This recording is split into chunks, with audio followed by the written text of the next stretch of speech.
Hello guys, so welcome to my first video of a series which I'm planning to do about building this very DIY guitar kit that you can see on the screen right now. This first video is going to be about the kit and reviewing what's good about it, what's bad about it, and I will also say some plans for the future, how I'm gonna paint it, that sort of thing. So looking at the kit, it did came very well packed. It was packed in bubble wrap and many layers of packing materials, and it was taped down very securely. I do live in Hungary and I ordered this from the UK, so that meant it had a pretty long journey and it arrived in one piece and in very good condition, so I was very happy about that. I ordered this guitar from a website that you can see on the screen right now. This is a Stella guitar kit. You can find these in many places, mainly eBay, and you can even get this kit in the US, I think. I got it from the UK retailer because this way I didn't have to pay a huge sum of money for it to be brought into the EU from the USA. That would have been ridiculously expensive compared to this one. Now, here you can see the guitar body. It is a solid mahogany body with a maple top, and it has spalted maple veneer top on it. So the maple top is actually about 1 centimeter thick at the center, so that's as it should be on a Les Paul. But the veneer top is, I think, 0.4 of a millimeter thick only. So I will have to be very careful when sanding that. The spalted maple looks quite nice, although I was expecting a bit more coverage of the spalted area, but on the picture you can see that there is some nice flame going on here, so I'm gonna be able to use that all the same. So here you can see that the cavities on this kit are pre-rounded and they are very good quality, and you can see that the holes that are here are drilled very neatly. There are a bit of uneven areas around them, but they will be covered by washers and the hardware that goes into it, so that's no problem. So the back of the guitar you can see here, it's as I said, it's solid mahogany. So when I first looked at the body, I thought it was a one-piece mahogany, but then I realized that it was actually a three-piece. These pictures actually show you that small segments of wood were added on either side on the wider section of the Les Paul body. What's different on this guitar to a real Les Paul is that this is a bolt-on neck. I don't mind as long as it will sustain as well as my Epiphone guitar. There are very few issues with it altogether, but one of them is some slight problems in the wood top. Here on the picture you can see some darker areas. I'm gonna mark them for you because on this picture they are pretty hard to see, but in real life they do stand out a bit, and I'm worried that when I will paint this thing they are gonna stand out even more. I'm thinking of doing a burst, but to cover these up, and I think it would look good, but I'm not decided yet. I am gonna try to sand the top here a bit to maybe, if it just some glue spilled onto the wood here and I can sand it off. Maybe I can, maybe I can't. It might just be the wood, I don't know, but I'm gonna try anyway.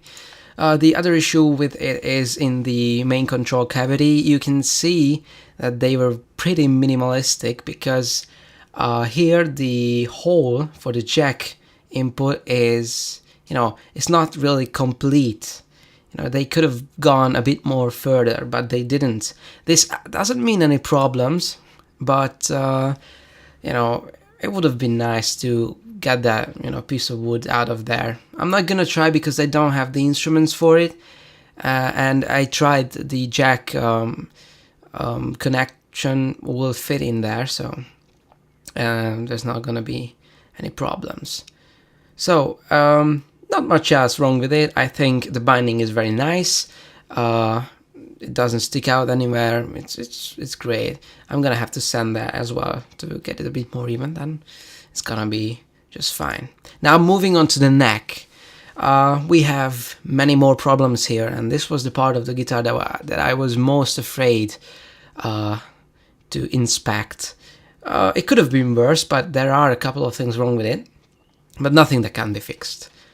You know, first looking at it, you can see that it's a rosewood fingerboard, as we usually get on Les Pauls, trapezoid inlays,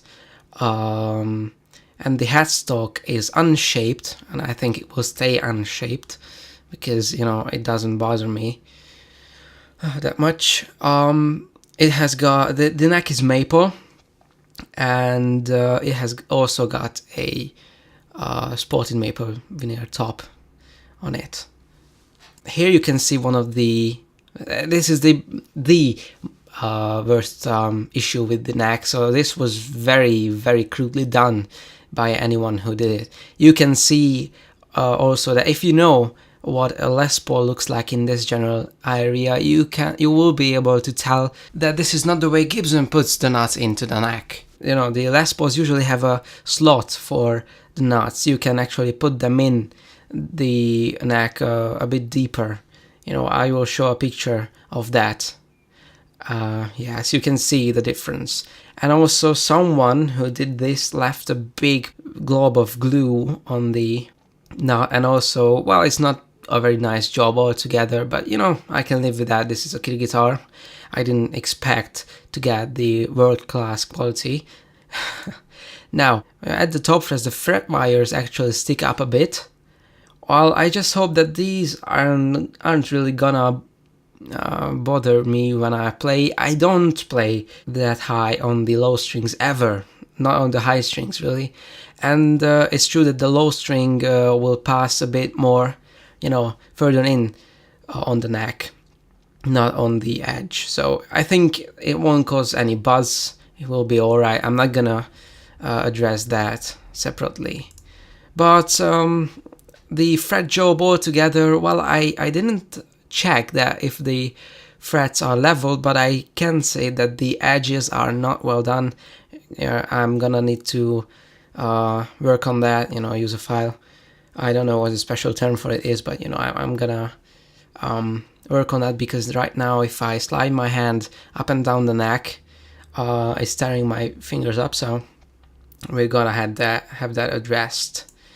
One of the biggest issues with the guitar altogether is this neck fit. I don't like it one bit.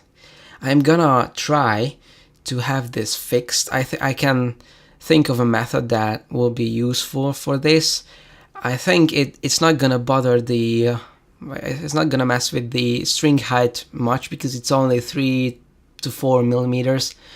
But I am gonna, you know, put this together, string this up, and check whether the string height can be lowered further 3 millimeters to be sure. I'm not gonna rush this. If it can't, well, I'm gonna leave it like this, or I'm gonna work even more and I'm gonna angle the neck so the strings will go higher. Alright, so this is the main part of the guitar, so the body and the neck.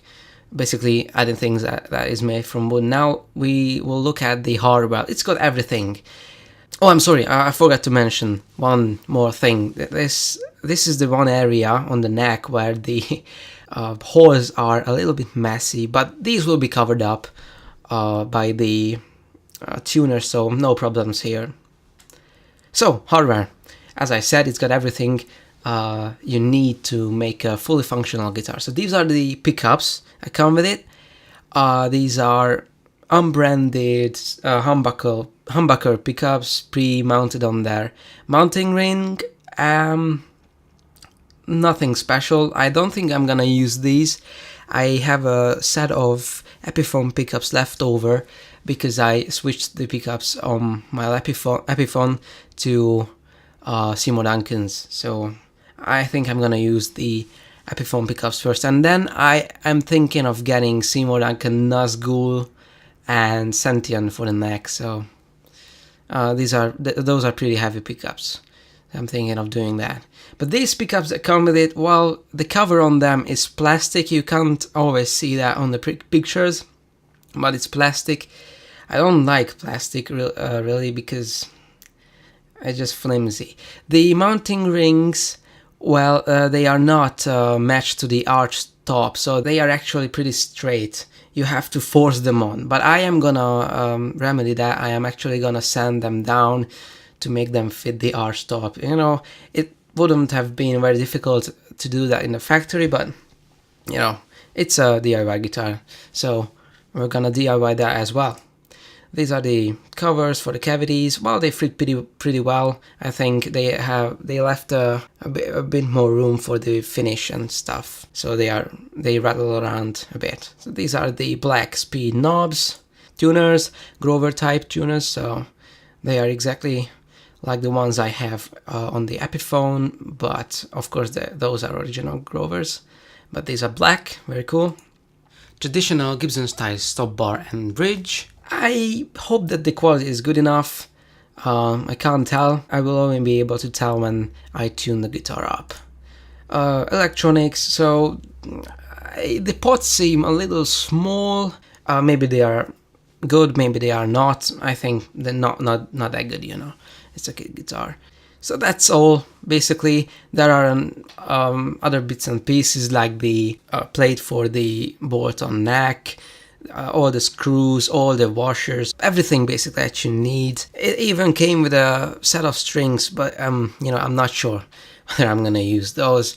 So that's the basic kit right there. I do have plans for it, and let me share them with you.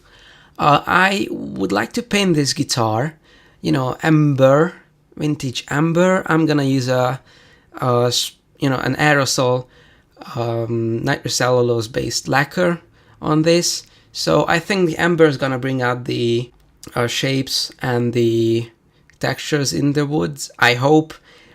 I'm basically thinking of, you know, applying some brown water-based paint and then sanding down a bit of the top to maybe bring out the textures even more, and then applying the lacquer. But I'm currently not sure how I'm gonna do that. As I mentioned in the video, I might do a burst, but you know, again, I'm not sure of that. It's something that just came to my mind, but I'm pretty sure that it's gonna be the vintage amber color. I'm gonna stain the back, because although this is very nice mahogany, so the grain on the mahogany actually looks pretty nice, it is not as brown as I would like. You know, if you look at the Gibson guitars that have, you know, clear finishes on the backs, that's what is much more brown than this one. Much browner, much more brown. I don't know how you can say that. I'm gonna finish the top gloss, and everything else maybe, except the headstock, but everything else will be satin, so the neck will play a bit better that way. I have actually found a spray lacquer that will achieve a satin finish. So those are my plans. Next video will be about painting the guitar, or at least preparing the guitar for painting. And until then, take care and see you next time.